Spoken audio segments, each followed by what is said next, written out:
Assalamualaikum dan salam sejahtera. Untuk kelas KMK kali ini, cikgu akan terangkan cara menjawab soalan esei. Cikgu akan fokuskan untuk soalan nombor 11, 12 dan 16 untuk soalan peperiksaan akhir tahun. Objektif kelas kita pada kali ini ialah yang pertama, memahami cara penulisan esei yang betul. Yang kedua, memahami cara penyebutan fakta bagi bentuk puisi. Yang ketiga, memahami cara penulisan karya kreatif bagi puisi. Dan yang keempat, menulis pembetulan jawapan. Bahagian B, respon terbuka 60 markah. Pilih dan jawab 3 daripada 6 soalan. 11A, berikan maksud rangkap 4 dan 5 gurindam beberapa petua hidup 4 markah. Jadi di sini cikgu keluarkan rangkap keempat dan kelima gurindam tersebut. Jadi cara untuk menulis jawapan ni ialah kita ambil rangkap keempat bermaksud kehidupan di dunia ini penuh dengan maksiat. Elakkan diri daripada terjebak. Rangkap kelima bermaksud sekiranya kita hendak menghukum seseorang, hukumlah dengan adil tanpa mengira bangsa. Jadi satu-satu, bukannya rangkap keempat dan kelima. Jadi cara begitu kurang baguslah. Sepatutnya satu-satu. Seterusnya, soalan B, huraikan 4 gaya bahasa yang terdapat dalam gurindam tersebut. 8 markah. Untuk penulisan esei, kita perlu menulis dalam bentuk esei lah. Tidak boleh ada nombor, tidak boleh ada poin dan tidak boleh ada sebarang singkatan lah. Jadi, seelok-eloknya satu isi, satu perenggan. Sekiranya pelajar nak sambung sahaja, tak ada masalah. Cumanya bila pelajar menulis secara berperenggan, kita jelas dapat melihat jumlah isi penting yang ditulis. Jadi cikgu ambil sahaja gaya bahasa yang mudah. Jadi mulakan dengan kata bilangan dalam soalan. 4 gaya bahasa ialah asonansi. Contoh, orang malas, jatuh sengsara, iaitu pengulangan huruf A. Cikgu galakkan pelajar garis huruf A dan tulis huraiannya itu pengulangan huruf A. Ini sebagai jalan selamatlah, mana tahu sekiranya pelajar terlupa untuk garis, jadi huraiannya masih adalah. A, literasi. Jadi kita tak perlu dah nak ulang lagi 4 gaya bahasa, tidak perlu. Jika pelajar nak menggunakan pendana wacana pun tak ada masalah, tapi ini sastra, bahasa tidak dikira. Lebih mudah literasi. Contoh, dengan tiada memandang bangsa, iaitu huruf di sini silap, iaitu pengulangan huruf N. Pengulangan huruf N. Inversi. Contoh, turutlah susah sanak saudara. Inversi ni terbaliklah. Kalau yang sebetulnya ayat biasa, sanak saudara turutlah susah. Anafora. Anafora iaitu pengulangan awal baris. Awal kata. Contoh, orang malas jatuh sengsara, orang rajin banyak saudara. Gariskan perkataan orang. Sekiranya pelajar salin baris tersebutlah. Ataupun tulis perkataan orang.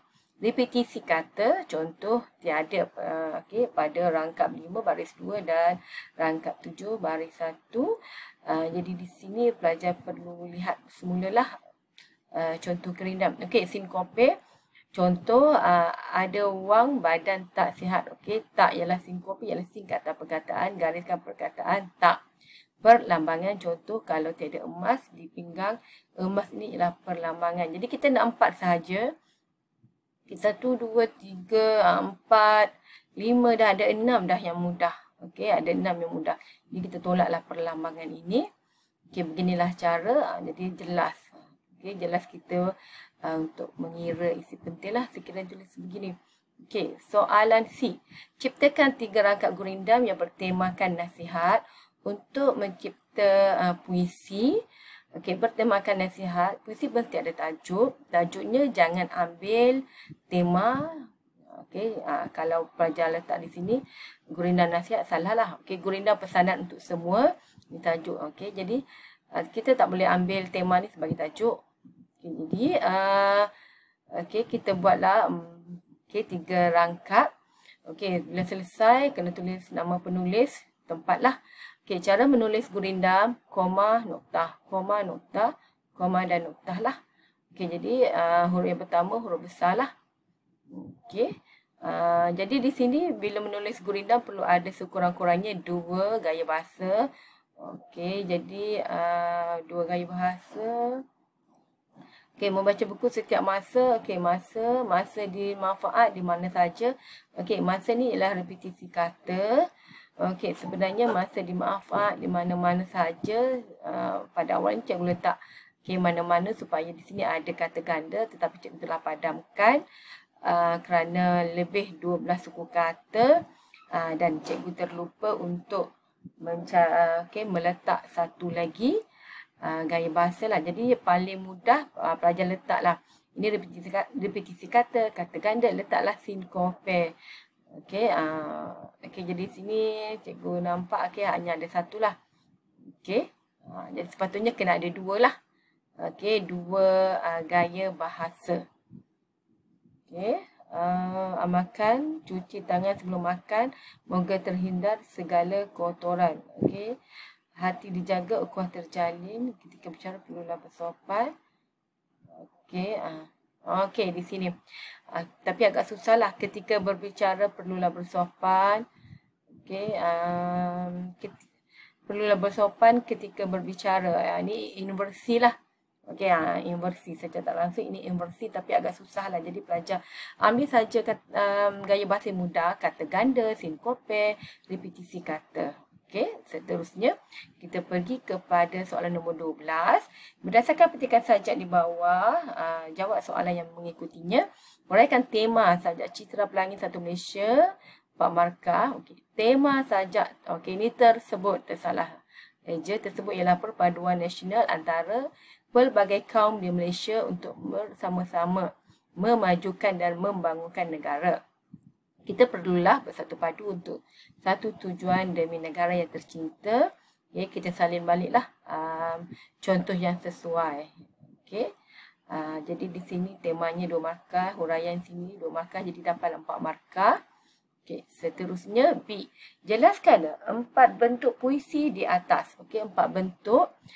Bentuk ni merujuk kepada rangkap, baris, perkataan, suku kata. Itu hanya fakta ringkas. Belum lagi fakta lengkap. Jadi fakta yang lengkap, yang betul ialah seperti inilah. Sekiranya pelajar tidak menulis seperti ini, jawapan salah. Okey, kita tengok. Okey, 4 bentuk puisi ialah berangkap ataupun mempunyai rangkap. Contohnya mempunyai 3 rangkap. Okey, berangkap. Rangkap paling mudah. Okey, kedua, baris. Kita tengok penyebutan fakta yang betul. Bilangan baris setiap rangkap tidak sama. Kena ada baris, kena ada rangkap tidak sama. Contoh 5 hingga 18 baris serangkap. Kena ada lagi serangkap. Okay, jumlah perkataan setiap baris tidak sama.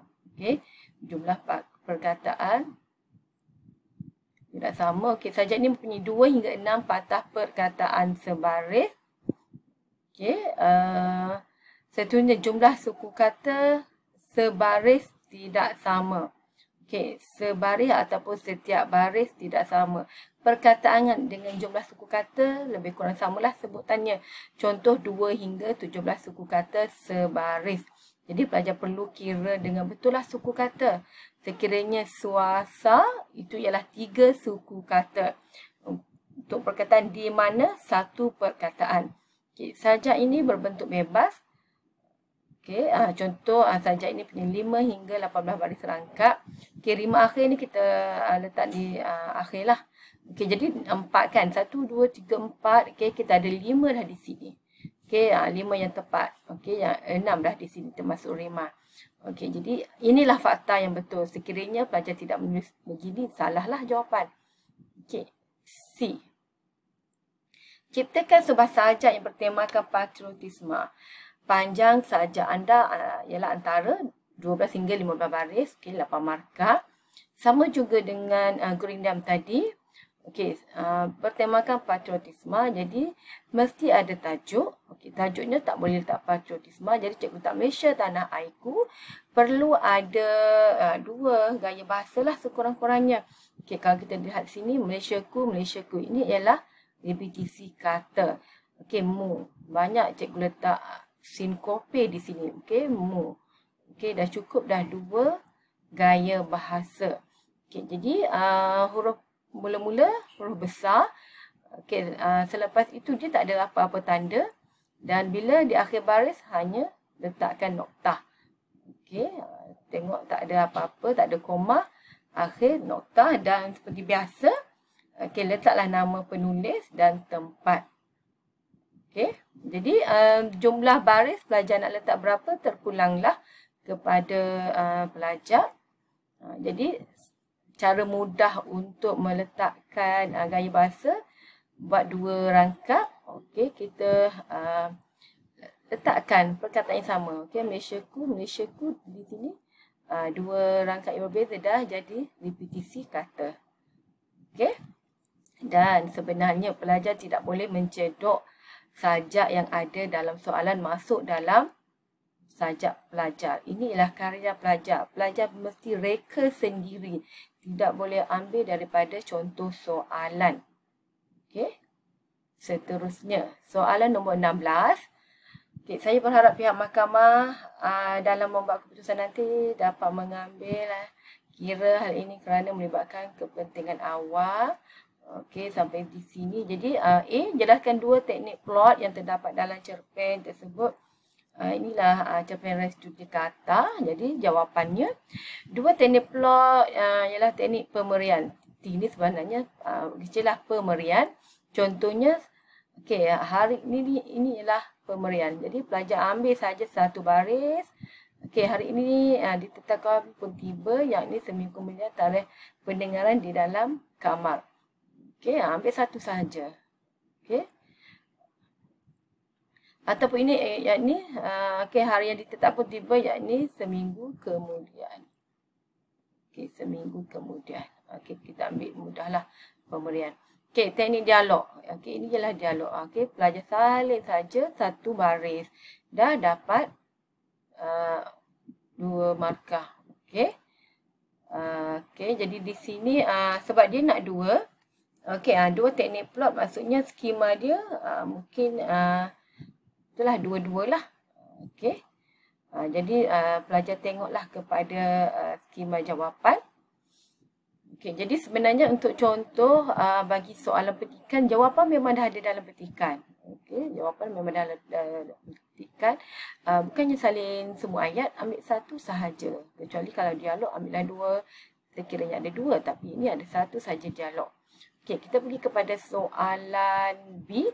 Huraikan 4 isu masyarakat dalam karya berdasarkan keseluruhan cerpen res judi kata karya Aidil Khalid, 12 markah.